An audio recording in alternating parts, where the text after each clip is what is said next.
नमस्कार साथियों, आप सभी का हार्दिक स्वागत है मेरे YouTube चैनल रियल ज्ञान विद RKG में। दोस्तों, आज मैं आप सभी के लिए लेकर आया हूँ एक बहुत ही चर्चित उपन्यास, जिस उपन्यास का नाम है नौकर की कमीज़। इस उपन्यास के लेखक हैं डॉक्टर विनोद कुमार शुक्ल जी। तो दोस्तों, यह जो उपन्यास है बहुत ही चर्चित उपन्यास रहा। तो यह जो उपन्यास है वह जिस प्रकार प्रेमचंद जी का गोदान उपन्यास प्रसिद्ध है, उसी तरह यह भी जो उपन्यास है नौकर की कमीज़, यह उपन्यास भी बहुत ज़्यादा चर्चा में रहा। चर्चा का कारण इसमें जो ऑफिस का वातावरण रहता है, जहाँ पे सरकारी लोग रहते हैं ऑफिस में, तो वहाँ पे जो ऑफिस में भ्रष्टाचार का वातावरण रहता है उसके बारे में बताया गया है। और साथ साथ जो सामान्य मनुष्य रहता है उनका शोषण किस प्रकार होता है इसके बारे में बताया गया है। तो चलिए हम प्रस्तावना से चालू करते हैं इस उपन्यास का जो सारांश है उसको। तो प्रस्तावना में हम थोड़ा बहुत विनोद कुमार जी के बारे में देख लेते हैं। विनोद कुमार शुक्ल जी का पहला उपन्यास है नौकर की कमीज़, और यह जो उपन्यास है वह 1979 में प्रकाशित हुआ। अपने प्रकाशन के तुरंत बाद ही अलग भाषा और शिल्प की वजह से यह जो उपन्यास है वह चर्चा में आ गया। उपन्यास का कथानक किसी एक विशेष घटना के वर्चस्व को तोड़ता है। तो जिस प्रकार अन्य उपन्यासों में हम देखते हैं कि किसी एक ही घटना, एक ही व्यक्ति के जीवन के बारे में बताया जाता है और उसमें केवल एक ही घटना होती है, लेकिन इसमें कोई एक विशेष घटना को नहीं बताया गया है, बल्कि अलग अलग घटनाओं के माध्यम से हमें उपन्यासकार रूबरू कराते हैं।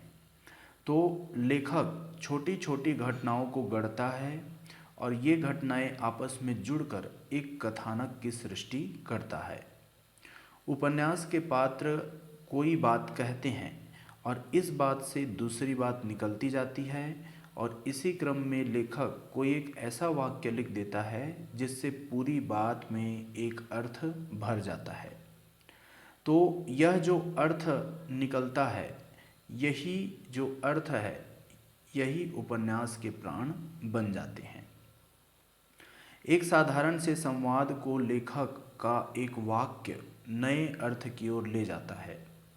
पढ़ते हुए हमें लगता है कि जैसे पूरा संवाद कोई ताला हो और यह छोटा सा जो वाक्या होता है या वाक्य होता है वह उस ताले की चाबी के समान हो।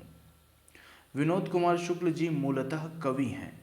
उनका जो पहला कविता संग्रह है उसका नाम है लगभग जय हिंद। तो यह पहचान सीरीज के अंतर्गत सन 1971 में प्रकाशित हुआ था।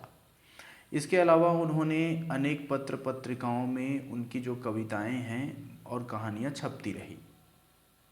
विनोद कुमार शुक्ल जी की कविता से उपन्यास की ओर आए हैं, अर्थात मूलतः कवि हैं लेकिन कविता से ये उपन्यास की ओर आए, और वे अपने साथ कविता को भी उपन्यास में लेकर आए।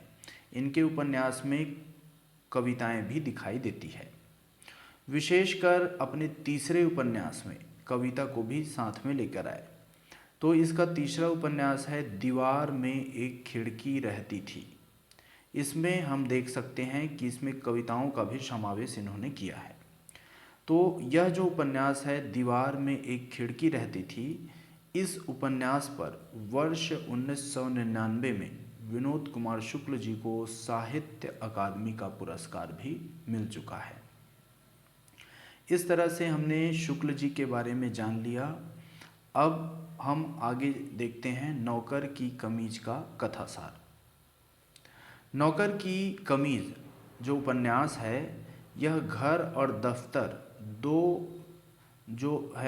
दो रूप में दिखाई देता है, एक घर की बात और एक दफ्तर।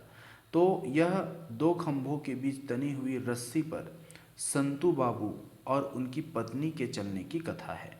यहाँ भी जो कथा का नायक है वह है संतू बाबू और कथा की नायिका है उनकी पत्नी। तो इस तनी हुई रस्सी पर चलने की कुशलता अनुभव और अभ्यास के बाद आती है। तो कुशलता कब आएगी? जब हम अनुभव हमारे अंदर होगी और हम उसका निरंतर अभ्यास करते रहेंगे, तभी हम एक रस्सी पर चल सकते हैं। तो यहाँ संतू बाबू और उनकी पत्नी को यह अभ्यास अनुभव उनका दाम्पत्य जीवन मुहैया कराता है। तो उनका जो दाम्पत्य जीवन है, इनके निर्वाह में ये अभ्यास और अनुभव से सीखते हैं। संतू बाबू और उनकी पत्नी अपने घर को संभालने और ठीक से चलाने की पूरी कोशिश करते हैं और इस कोशिश में संतू बाबू का वेतन एक कटघरे की तरह है। उसका वेतन एक कटघरे की तरह है और यह जो कटघरा है, इससे बाहर नहीं जा सकते हैं ये। और कभी कभी पत्नी और पति के साथ साथ संतू बाबू की माँ भी इस कटघरे में शामिल हो जाती है।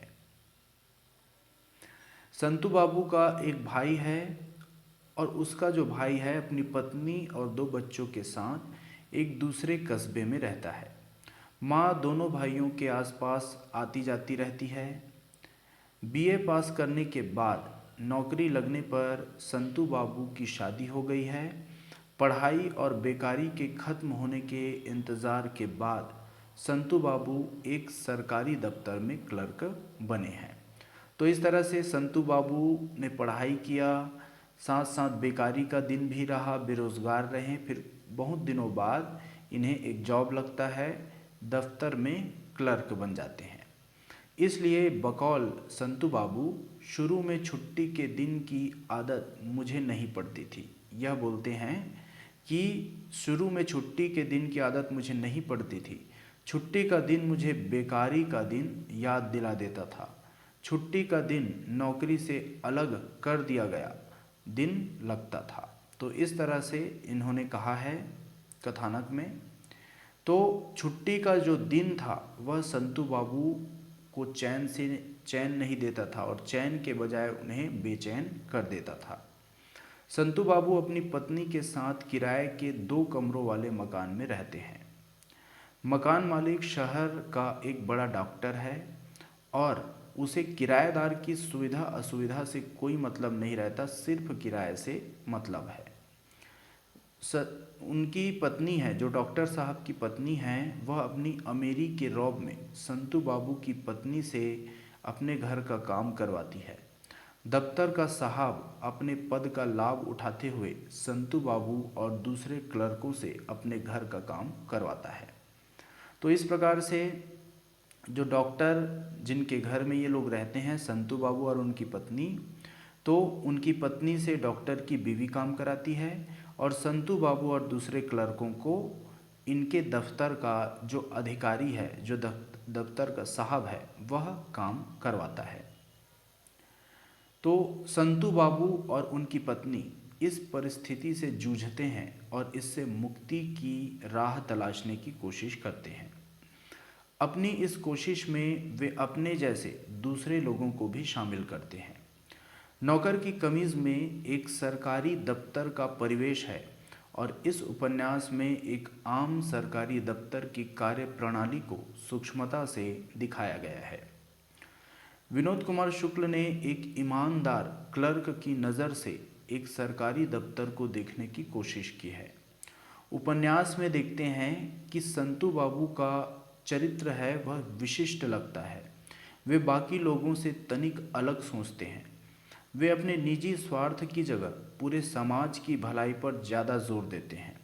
इस कारण कुछ लोग उन्हें झक्की भी समझते हैं, पर संतू बाबू के साथ कुछ समय बिताने पर लोगों को समझ में आने लगता है कि व्यवस्था के साथ नहीं खड़ा होने वाला व्यक्ति हमेशा झक्की ही समझा जाता है। पर यह जो झक्क है, इसमें भी एक सुख है। व्यवस्था से सहमति दिखाकर उसकी हाँ में हाँ मिलाने से ज़्यादा उसने असहमति दिखाने का सार्थक सुख विनोद कुमार शुक्ल जी हैं, वह इस बात को बहुत कुशलता से अपने इस उपन्यास में दिखाते हैं। इस तरह से हम देखते हैं कि यह जो उपन्यास है उसका कथानक दफ्तर की व्यवस्था को बदलने के लिए चल पड़ता है और इसके बदलने वाले में जो प्रयास करने वाला है वह संतू बाबू और उनकी पत्नी है। तो नौकर की कमीज़ के पात्र को हम देखते हैं कि नौकर के कमीज़ में संतू बाबू और उनकी पत्नी इस उपन्यास के प्रमुख पात्र हैं। इस पूरे उपन्यास में पत्नी का नाम कभी नहीं आया, अर्थात संतू बाबू की पत्नी का नाम बताया नहीं गया है। संतू बाबू सरकारी दफ्तर में काम करने वाले एक क्लर्क या बाबू के प्रतिनिधि हैं, तो उनकी पत्नी एक घरेलू औरत की प्रतिनिधि मानी जा सकती है। पति पत्नी दोनों समाज की इकाई के प्रतिनिधि भी माने जा सकते हैं। दरअसल इस उपन्यास के अधिकतर पात्र अपने वर्ग के प्रतिनिधि के रूप में ही आते हैं। जैसे इसकी माँ है, वह बस माँ है, वे किसी भी की भी माँ हो सकती है। बड़े भाई, भाभी, बड़े बाबू, गौराहा बाबू, देवांगन बाबू, महंगू साहब, साहब की पत्नी, डॉक्टर और डॉक्टर की पत्नी, खोमचे वाला, माली, चौकीदार, ये सभी जो इस उपन्यास के पात्र हैं, ये सभी अपने अपने वर्ग का प्रतिनिधित्व ही करते हैं। नाग बोडस बोलते हैं, इनके अनुसार उपन्यास के लगभग सभी चरित्र सामान्य होकर भी कहीं कहीं सनकी लगते हैं, वे इस प्रकार कहते हैं। तो विनोद कुमार शुक्ल की यह खूबी है कि इन चरित्रों की सनक भी पाठक के सामने बहुत सहजता से आती है। नौकर की कमीज़ का हम अर्थ देख लेते हैं कि असल में यह जो नौकर की कमीज़ जो नाम दिया गया है, यह किस अर्थ पर दिया गया, किस हिसाब से दिया गया। तो विनोद कुमार शुक्ल जी के अनुसार उनका उपन्यास लिखना और नौकर की कमीज़ लिखने से शुरू हुआ। इनका जो उपन्यास है नौकर की कमीज़ उपन्यास से शुरू हुआ और जिस दिनों उन्होंने उपन्यास लिखना शुरू किया उन्हीं दिनों वे अपने आर्थिक स्थिति सुधारने के लिए टाइपिंग के साथ रेडियो सुधारने की कला सीखने की कोशिश कर रहे थे। नौकर की कमीज़ में भी यह बताया गया है कि संतू बाबू का जो मित्र है जिसका नाम संपत है, वह भी रेडियो सुधारना सीखता है ताकि उसकी आर्थिक स्थिति सुधर सके। संतू बाबू की भी इच्छा रहती है कि वह रेडियो सुधारना सीखकर अपनी आर्थिक हालत को बेहतर कर सके। इस पर विनोद जी कहते हैं कि नौकर की कमीज़ से मुख्य पात्र संतू बाबू की कथा मेरी आत्मकथा के करीब होने लगी थी। तो करीब जरूर होने लगी थी, पर यह विनोद जी की आत्मकथा हम नहीं मान सकते।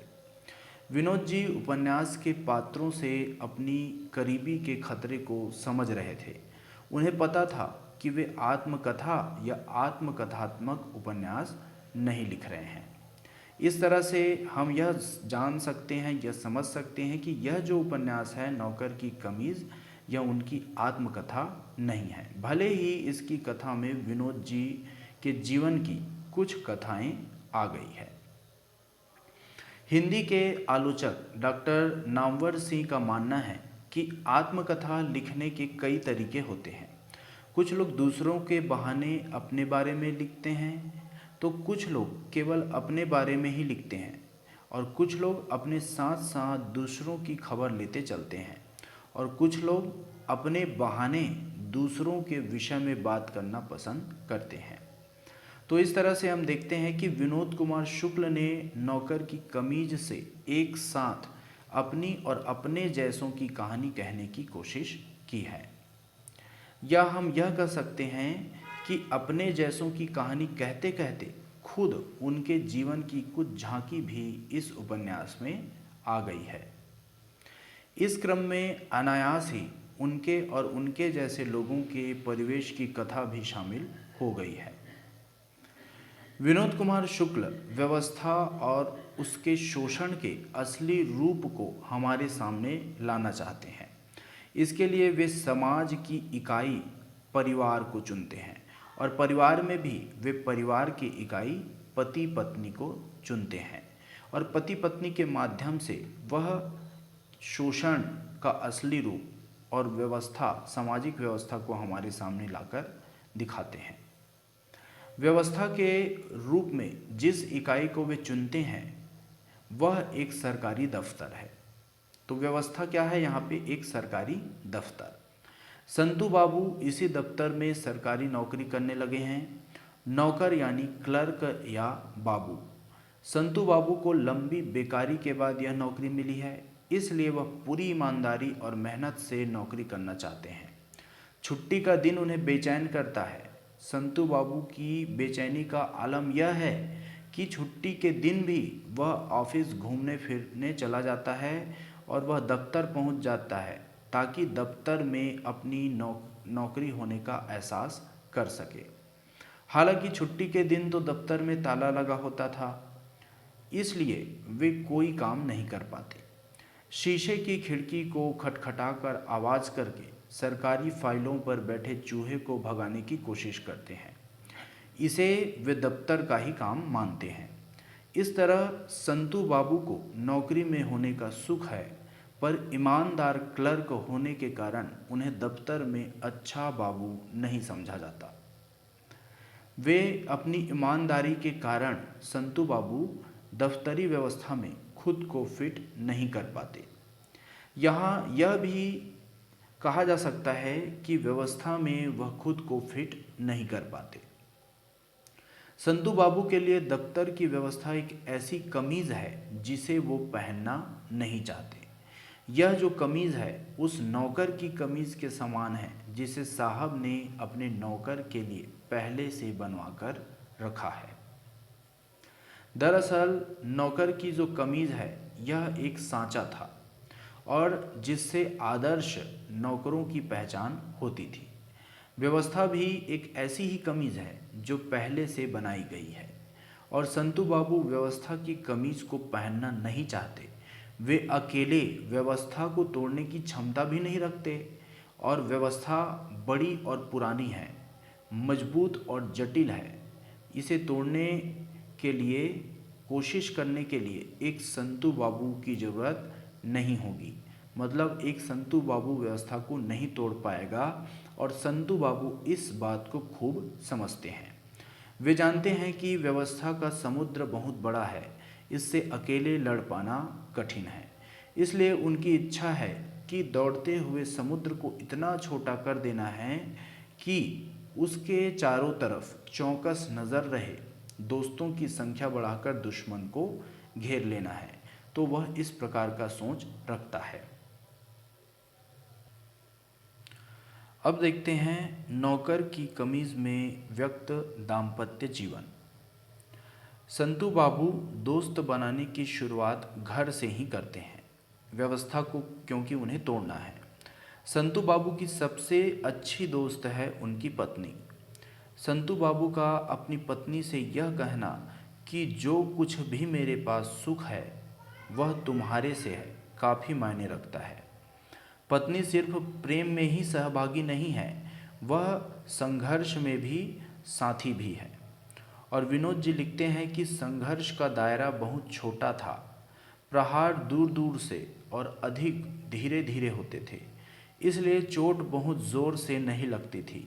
शोषण इतने मामूली तरीके से असर डालता था कि विद्रोह करने की किसी की इच्छा भी नहीं होती थी, या विद्रोह बहुत मामूली किस्म का होता था। यह व्यवस्था का प्रहार था। व्यवस्था ने अपने शोषण रूपी जहर को समाज रूपी शरीर की धमनियों में घोल दिया है। जिस तरह दूषित हवा और पानी जीव को धीरे धीरे मारते हैं, उसी तरह भ्रष्ट व्यवस्था भी मनुष्य और उसकी मनुष्यता को धीरे धीरे मारती है। संतू बाबू और उनकी पत्नी इस बात को अच्छी तरह समझते हैं। वे इस व्यवस्था के प्रति विद्रोह न कर पाते हुए भी इसका विरोध जरूर करते हैं। इस काम में पत्नी का साथ होने से संतू बाबू को एहसास होता है कि गरीबी में भी सुख है, जबकि दरिद्रता दुख है।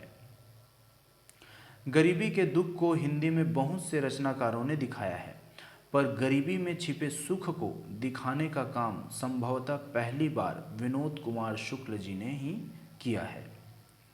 यहाँ पर हम देखते हैं कि अभावों के बीच भी भाव में जीवन जीने की ललक है, और शायद इसलिए संतू बाबू को कई बार यह लगता है कि बस अंधेरा रहता है रात भर, परंतु एक वक्त होता है तब पत्नी से यह कहने का, तुम बहुत थक गई, तुम्हारी परवाह नहीं कर पाता। तो इस तरह से हम देखते हैं कि दाम्पत्य जीवन है उनका। और नौकर की कमीज़ में हम देखते हैं अब व्यक्त समाज को, इसके माध्यम से समाज को कैसे व्यक्त किया गया है। तो संतू बाबू व्यवस्था का विरोध करने वाले दोस्तों में दफ्तर के लोगों को भी शामिल कर लेना चाहते हैं।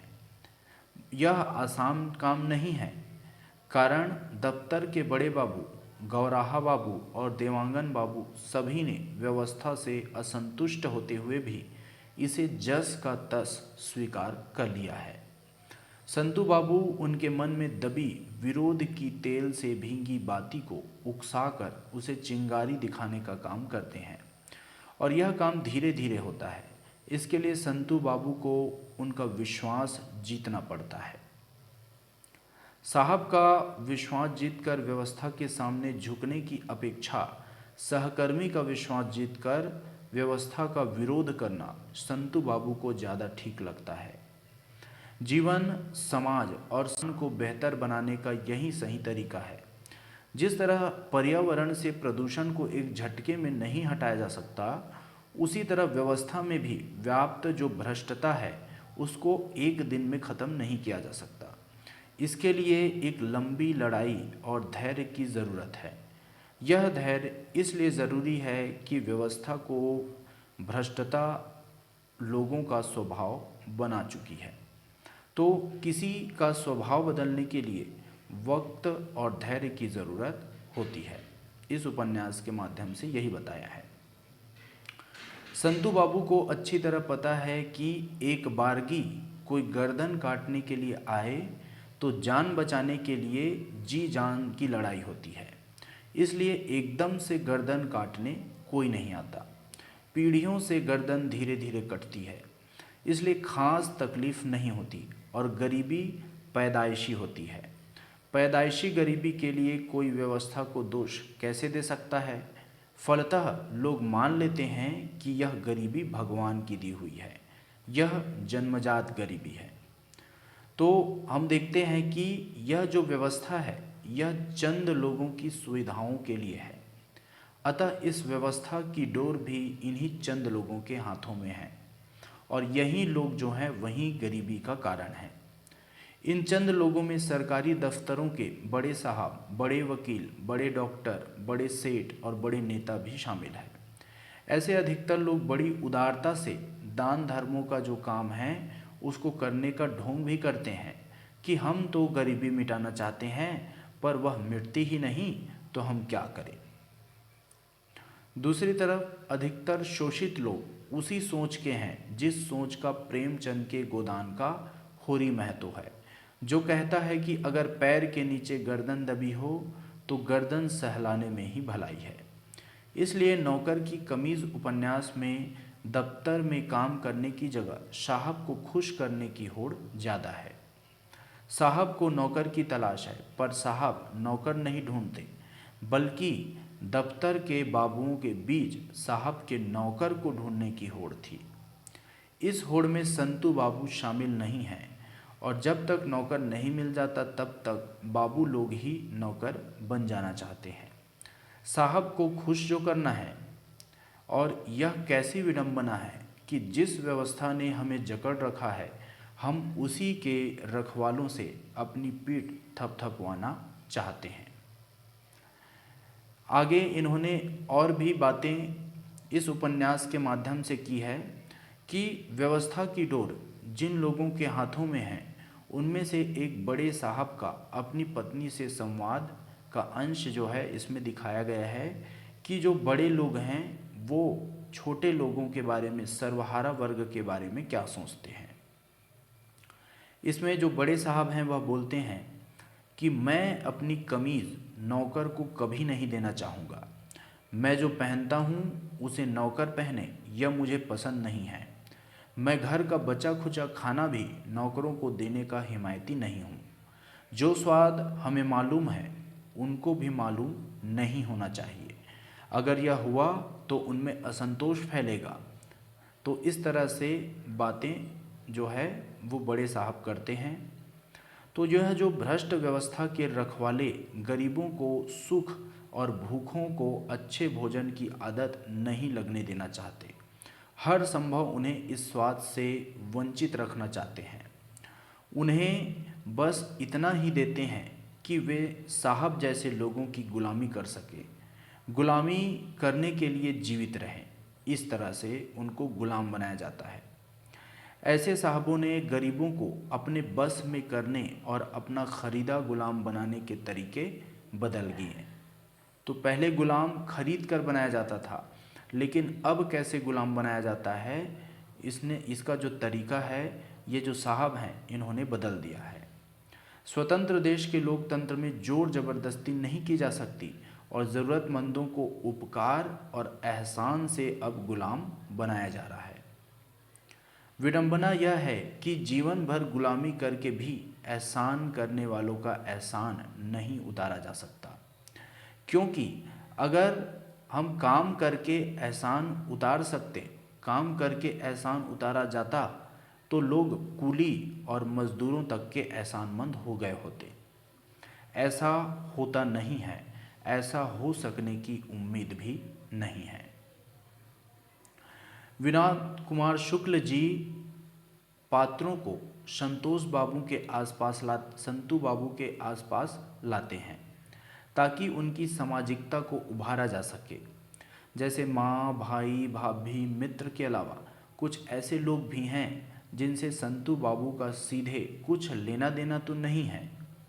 परिवार के परवाह तो अधिकतर लोग करते हैं, पर समाज के ऐसे लोगों की परवाह जिनसे सीधा परिचय न हो, संतू बाबू ही करते हैं। राह चलते एक मजदूर का अभाव भी उनकी चिंता का विषय है। इस मजदूर को भोजन मिल सके, इसके लिए वे दुकानदार गुप्ता के मना करने के बावजूद मजदूरों को बता देते हैं कि गुप्ता की दुकान में मिट्टी का तेल मिल रहा है। तो इस तरह से हमने इनके उपन्यास में जो सामाजिक वातावरण है इनको देखा। अब हम आते हैं नौकर की कमीज़ उपन्यास के निष्कर्ष में। नौकर की कमीज़ उपन्यास में विनोद कुमार शुक्ल जी ने सरकारी दफ्तर की कथा प्रमुखता से कहने के साथ घर, परिवार और समाज की कथा में भी कहने की कोशिश की है। गरीब किसानों की कथा को ही ले लें। विनोद कुमार शुक्ल इनकी गरीबी के कारणों और शोषण के तरीकों को बड़ी खूबी से पाठकों के सामने पेश करते हैं कि आज जो गरीबों का शोषण किया जाता है उसके शोषण करने के ढंग में अंतर आ गया है, लेकिन आज भी उनका शोषण होता है। जैसे होरी का शोषण गोदान में होता था, वैसा अब न होकर इनका शोषण करने का जो तरीका है वह बदल गया है। इस उपन्यास के माध्यम से जो विनोद कुमार शुक्ल जी है वो अच्छे से हमें प्रकट करते हैं। उपन्यास में संतू बाबू एक जगह कहते हैं कि छिटका धान या तो छोटा किसान बोता है या लापरवाह किसान, क्योंकि कुएं, मोटर पंप इत्यादि बड़े किसान के पास हैं। नहर के किनारे की ज़मीन तो उनकी ही होगी। रुपा बोने का खतरा छोटा किसान नहीं उठाता। अगर उनकी फसल खराब हो गई तो ये लोग बड़ी किसान के यहाँ मजदूर हो जाते हैं और बहुत से सस्ते काम करने के लिए तैयार हो जाते हैं। तब बड़े किसान की धान की लागत सस्ती मजदूरी से कम हो जाती है। साथ ही साथ बाज़ार में ख़राब फसल के कारण धान की कीमत बढ़ जाती है। अब धान की कीमत बढ़ जाने से बड़े किसान को अधिक मुनाफा मिलता है और चावल दलालों, व्यापारियों के बीच से गुजरता कई गुना महंगा हो जाता है। विडंबना देखिए कि ज़्यादातर खरीदार यानी वहीं छिटका बोने वाले किसान या छोटे किसान और छोटे लोग होते हैं। अजीब बात है कि प्रेमचंद के गोदान में किसान के शोषण की जो व्यवस्था थी वह आज भी जस की तस बनी हुई हैं। गोदान में भी किसान के शोषण को हम अंग्रेज़ों का शोषण कहकर मन को तसल्ली देते हैं, पर आज भारत में किसान के शोषण को कैसे देखा जाए, यह प्रश्न हमारे सामने उभर कर आता है। नौकर की कमीज में सेठ और साहूकारों के दोहरे जीवन की कथा, खोमचे वाले की कथा जैसे कई उपकथाएं भी मौजूद हैं, और इस दृष्टि से इस उपन्यास का कथा फलक बड़ा है। विनोद जी का यह जो उपन्यास है बड़ा है, लेकिन अपने आकार की दृष्टि में नहीं, अपने स्वभाव में इस उपन्यास का महत्व बढ़ जाता है। जब खास तौर से डॉक्टर नामवर सिंह बोलते हैं कि इसे हिंदी की 5 कालजयी उपन्यासों की श्रेणी में रखने का सुझाव देते हैं। तो इस तरह से दोस्तों हमने आज यह उपन्यास के बारे में जाना जिसका नाम है नौकर की कमीज। तो दोस्तों आशा करता हूँ आपको इस उपन्यास का सारांश अच्छे से समझ आया होगा और इस वीडियो के द्वारा आपको बहुत सारी जानकारी मिली होगी, कुछ लाभ प्राप्त हुआ होगा। तो ऐसे ही मेरे वीडियो को प्यार देते रहिए। अगर आपको अच्छा लगा तो मेरे वीडियो को शेयर कीजिए, लाइक कीजिए, और आपको अगर किसी कहानी, उपन्यास या नाटक का सारांश चाहिए या समीक्षात्मक वीडियो चाहिए तो आप मुझे मैसेज कर सकते हैं, कमेंट में आप लिख सकते हैं। तो इसी के साथ मैं आप सभी से अलविदा लेना चाहूँगा। धन्यवाद।